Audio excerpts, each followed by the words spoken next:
All right. Hello, hello. Welcome, beautiful souls, to Sacred Her Story podcast, where we remember, reclaim, and rise. I am your host, Jennifer Natasia, and today I am joined by this amazing and sacred sister in purpose and power, Queen Jazz Elaine Baptiste. As a cultural alchemist, Griot, mama, author, and the founder and director of Samba Journeys, a hybrid dance school based in Oakland, California, with students all around the world. A second generation dancer, she began in classical ballet before finding her way home to dance that transformed to honoring the African origins of her samba journey. She is dedicated to honoring the African origins of samba, preserving its 500-year lineage from Africa to Brazil.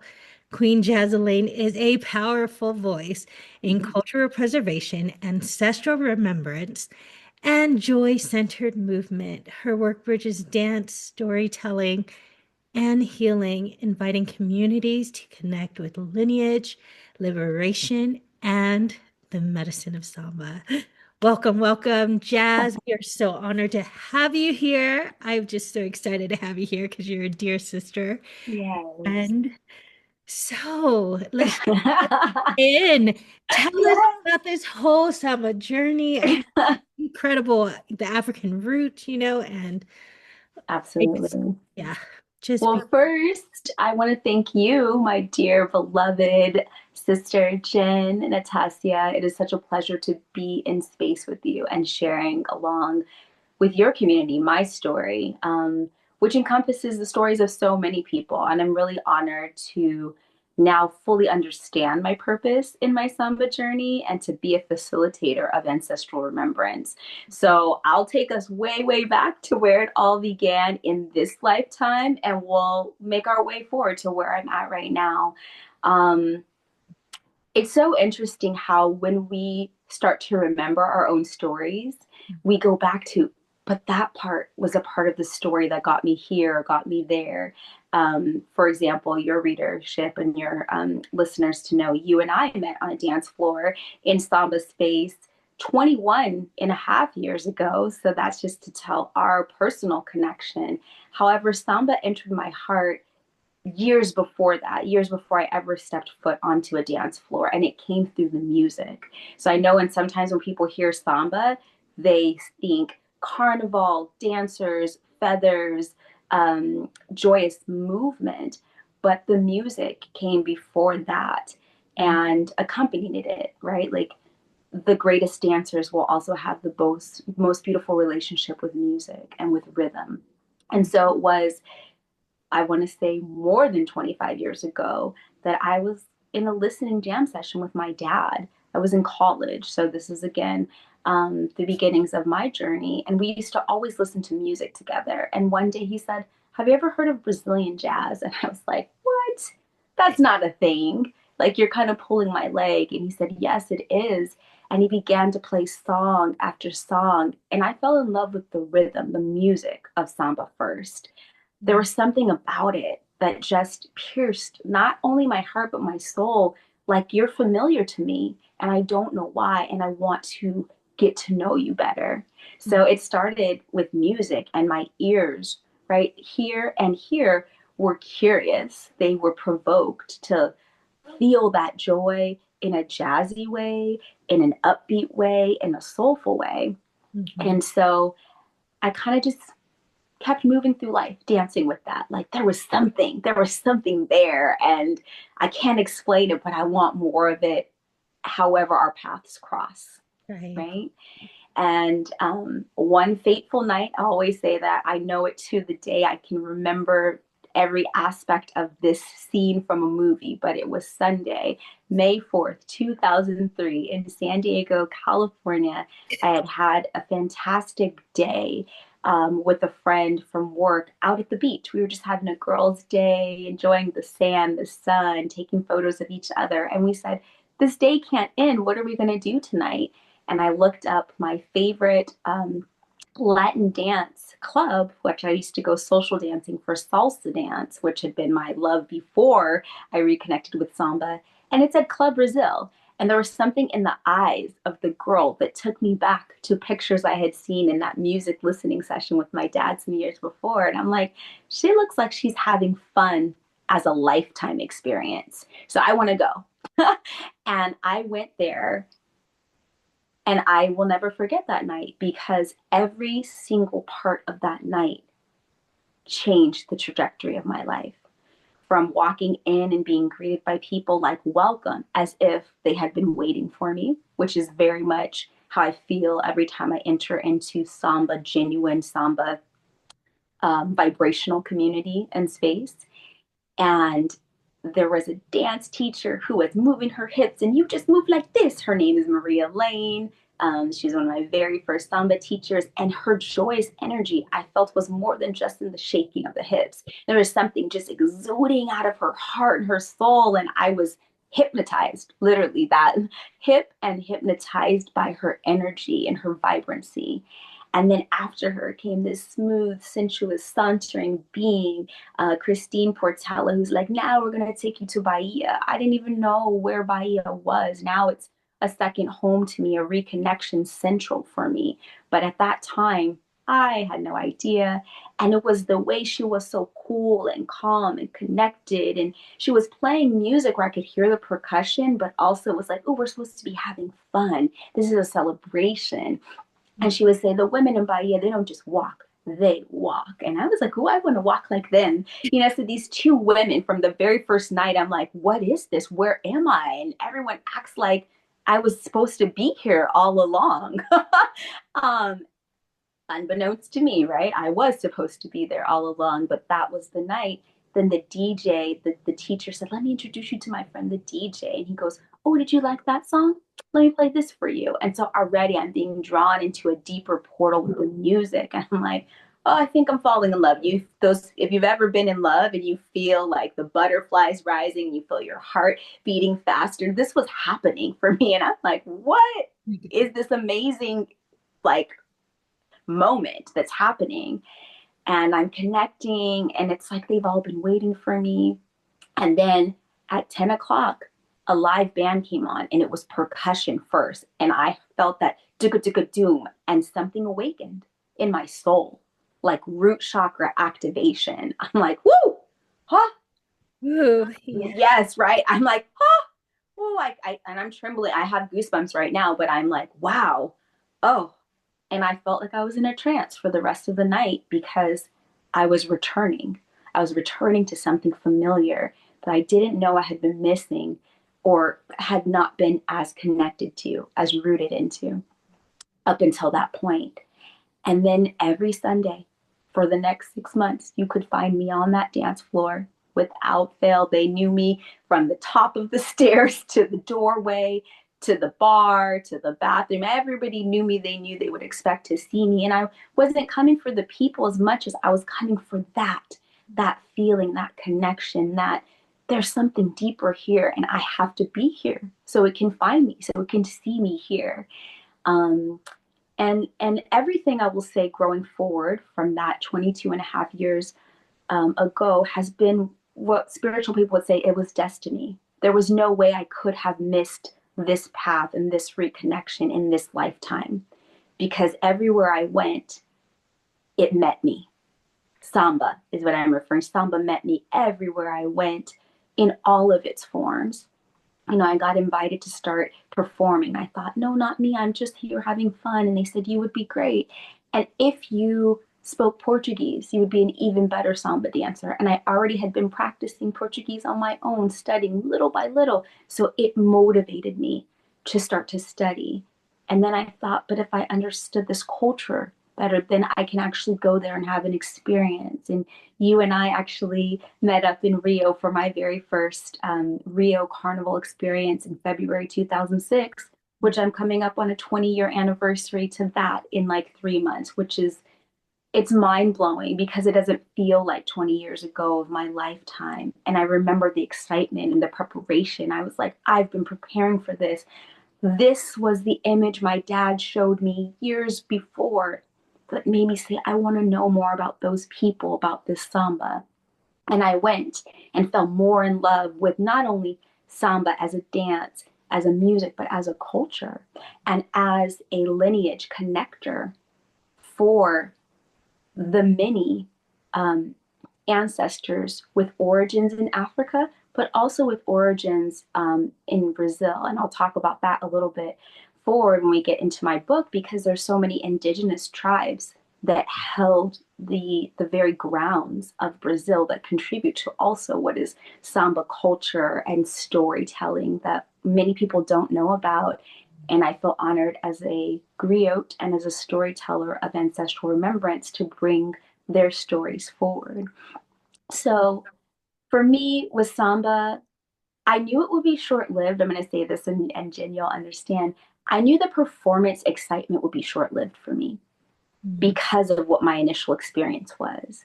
And so I performed until I no longer felt that sparkle for performance. Now, there's some people and they're like, oh, I've been dancing or performing samba for 20 years. I have not been performing samba for 20 years. I have been dancing and in the love experience and exchange with samba for the last 22 years. In the embodiment. The embodiment, exactly, the full embodiment, mind, body, heart, spirit, ancestry in motion. That's what I refer to it now as ancestry in motion. I performed for about 7 years. And then I was like, no, I don't feel the spark. I'm ready to go deeper. I could feel like I was ready to go deeper. I said, but how do I still stay connected? Because my presentations had been about dance it, teach it, perform it, dance it, teach it, perform it. That was kind of the cycle. And so I said, I'll be a producer because at least I can give other people opportunities who want to perform. I can share a little bit more of the cultural depth that I have learned at this point with the potential customer or client, and I'll still stay connected. And I did that for a year and a half. And I said, I need deeper. I still need deeper. And yeah, it was around this time in 2011. And I said, I just want to focus on teaching, but that requires me to learn more. And in learning more about Samba, I'm going to be learning more about myself.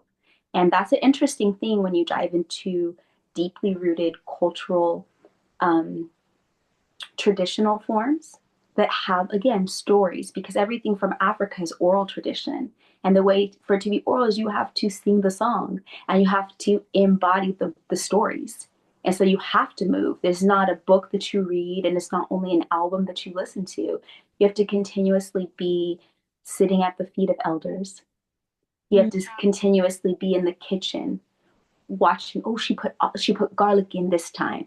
And this song rose. You have to be paying attention, and it requires more observation, more internal reflection, Mm. and more ego dropping, complete humility.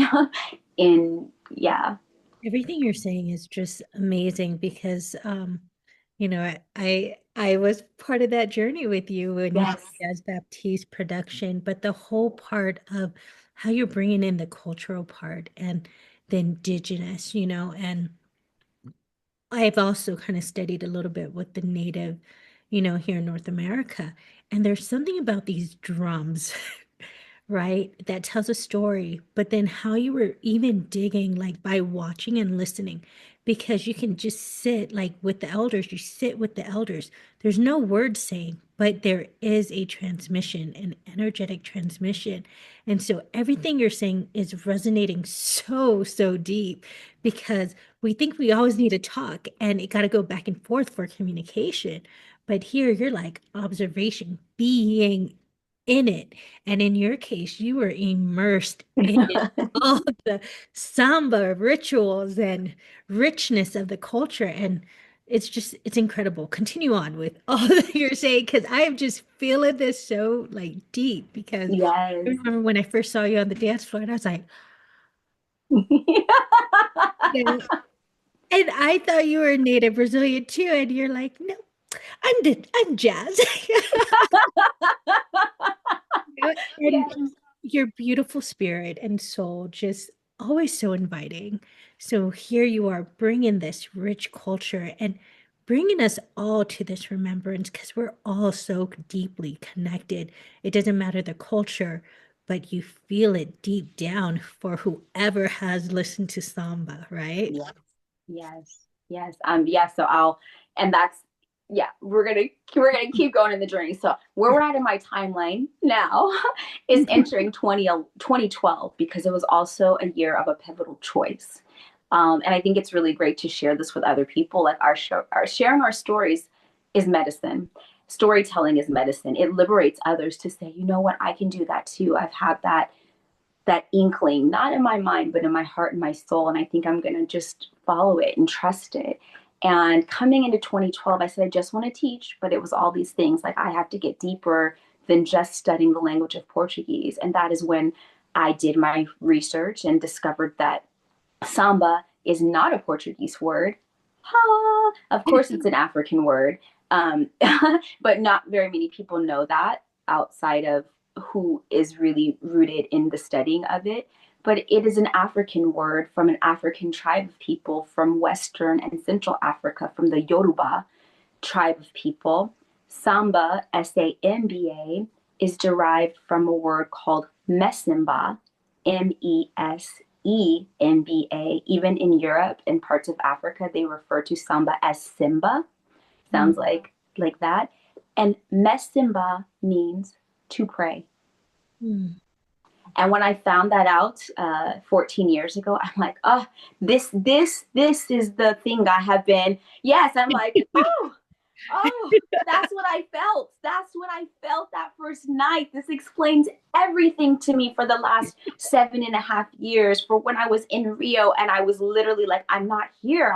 I'm here.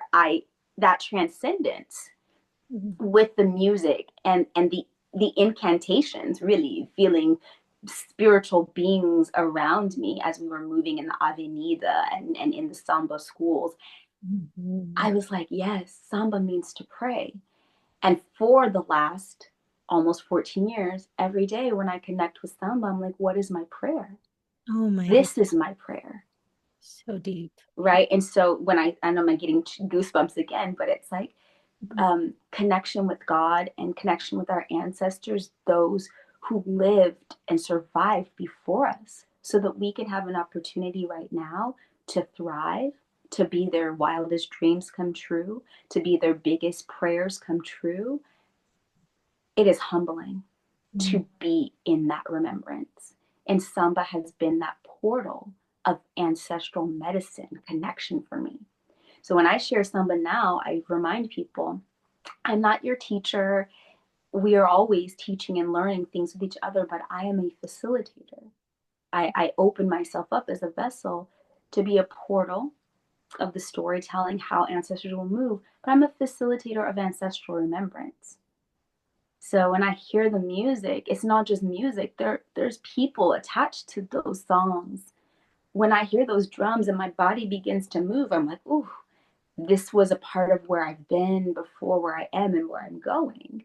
Right. And so in 2012, I said, I'm coming up on my 10-year Samba anniversary. I call every year my Samba anniversary. I need to move to Brazil to be closer to my love. The only way I'm going to deepen this learning to teach and share is to be in the roots, in the land where the people have walked and sung the songs and bled into the earth and whose bones, hold the soil that I walk over. And so for my 33rd birthday, which was August 2012, I bought myself a ticket and I said, I'm moving to Brazil. No end date, but I know that I'm gonna find a deeper connection to my love for samba there. And so the following year, I prepared my life. I went. I found where I was supposed to be. It was Bahia. Salvador was the center place, which is the capital of Bahia. But I was supposed to. I wanted to go to live on a little island called Morro de São Paulo. It was cute. It was my happy place. I said, I can't believe this place exists on Earth. This is heaven on earth. I want to move here. And the irony is, I only went there one time for my birthday, 2013, in the 2 years that I lived there, because the roots of what I needed was on the mainland. The people, the connections, what I just said, sitting at the feet of elders in shamanic communities and shamanic circles, where when we dance samba, woo, There were no words ever.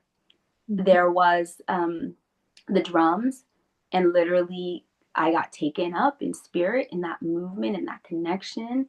I sat next to ancestors who I'm just have like so many goosebumps right now, who reminded me of the prayer, reminded me of the conversation, you know. So it's very interesting that I moved to a place where I was like, I'm gonna move to the island. Okay, I'll teach a little dance.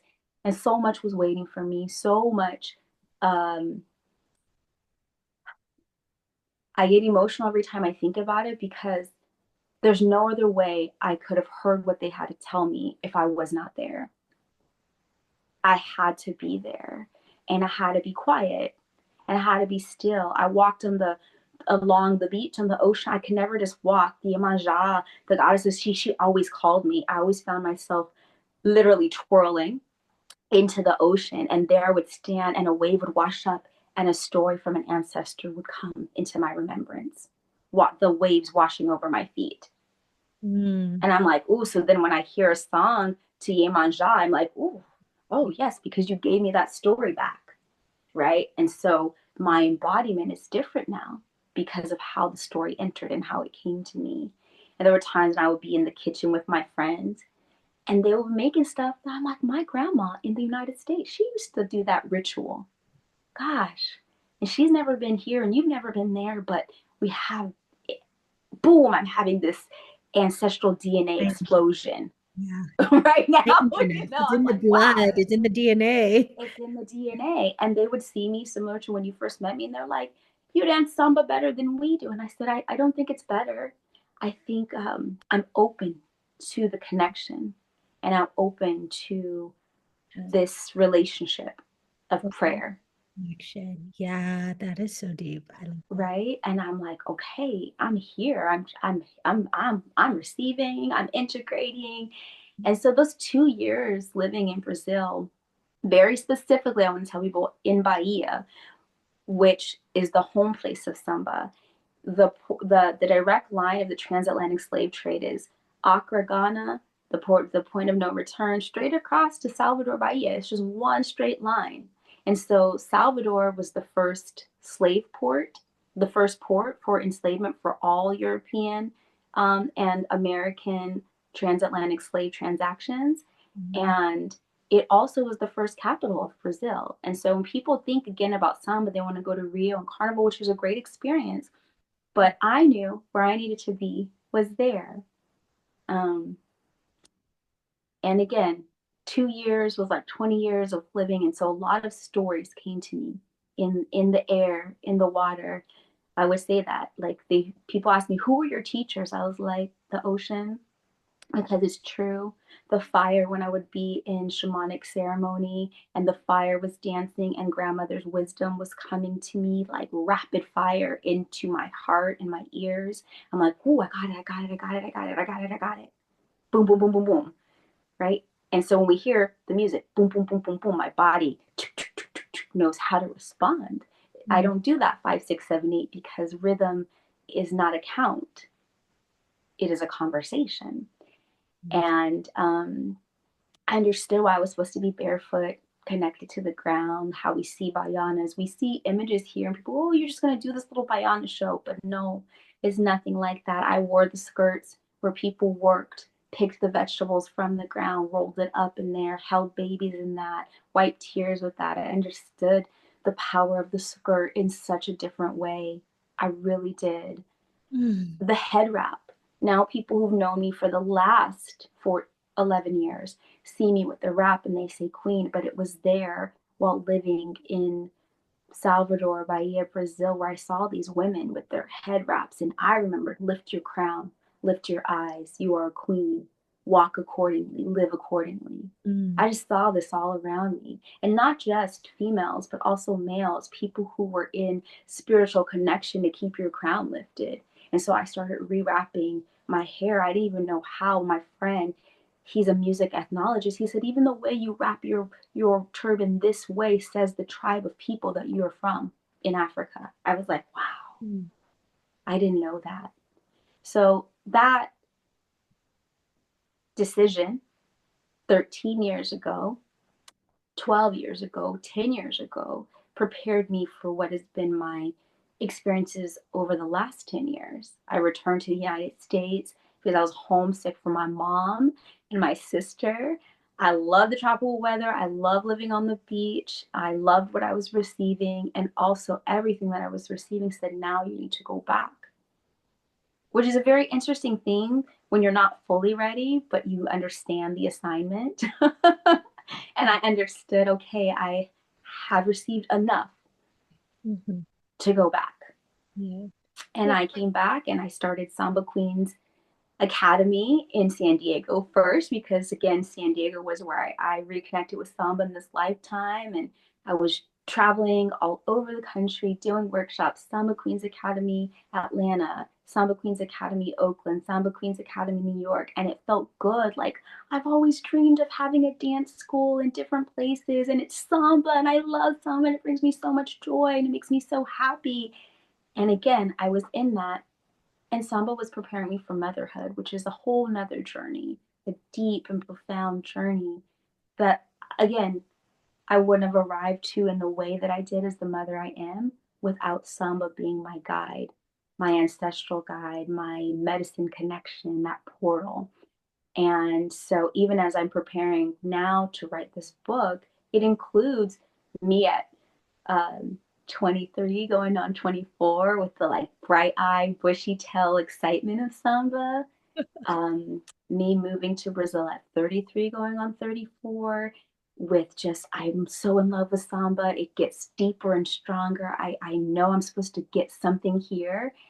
And now another, another 12 years, but even 2 years ago at my 20th Samba anniversary, um, so I just fast forwarded a lot, but um, a new mom.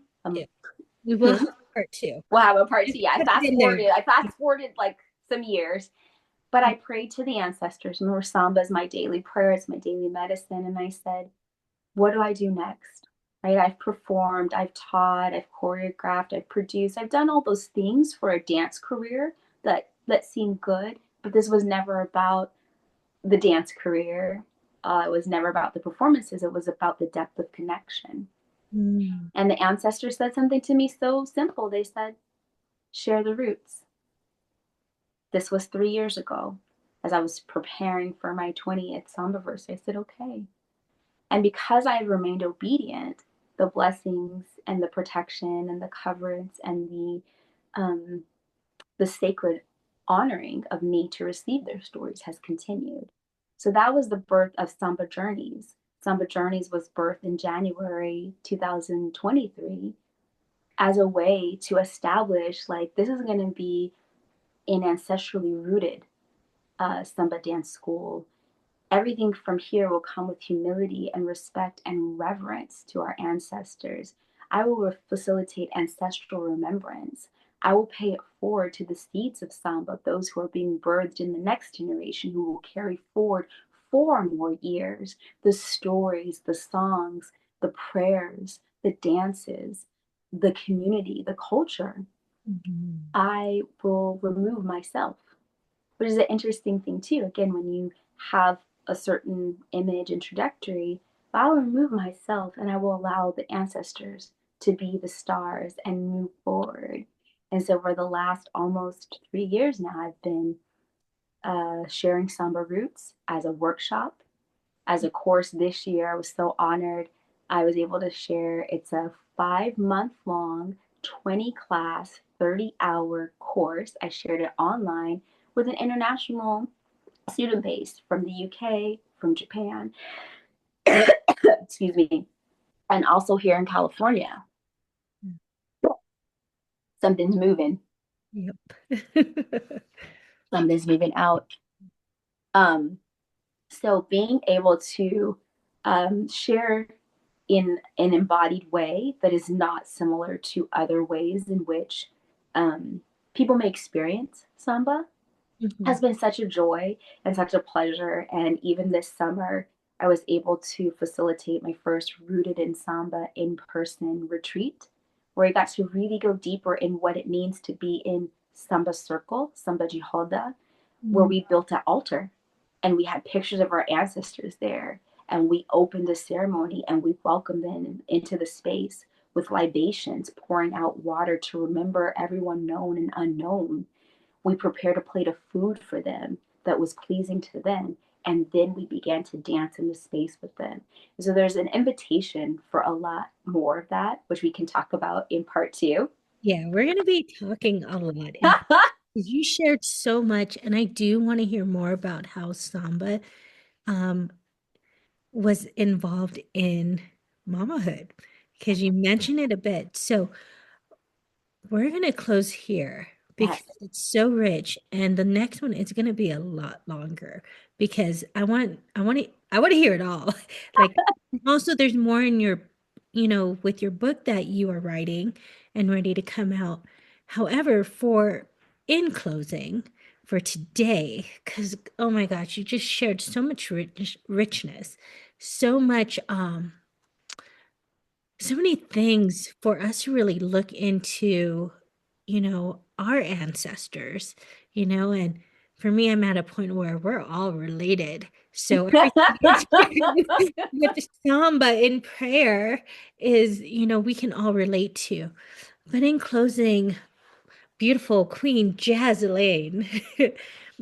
To close this chapter with Sacred Her Story for this episode, what is one piece of wisdom you wish your younger self had known, or one truth or life lesson that you feel called to share with our audience as they walk in their own becoming?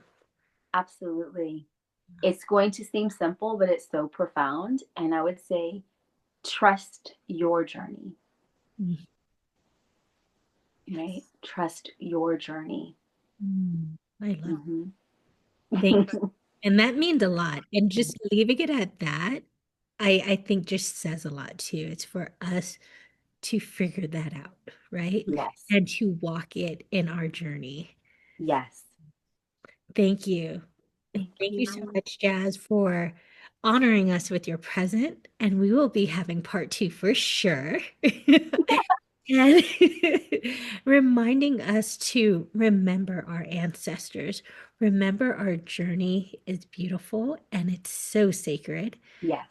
And if any of you guys want to connect with Jazz, Queen Jazz Elaine, her link will be on the bottom. However, it is sambajourney.com. You can also find her on Instagram because she is dancing up a storm and just woo, with her loving energy and lively energy. And I would just recommend just connecting with her. She was the start of my own Samba journey, and I'm so for and that forever made us friends and connected. So, with that, thank you for listening. Thank you for spending your time with us. We thank you and honor you. Thank you, Jazz. Thank you for being here. Thank you for having me. Ooh.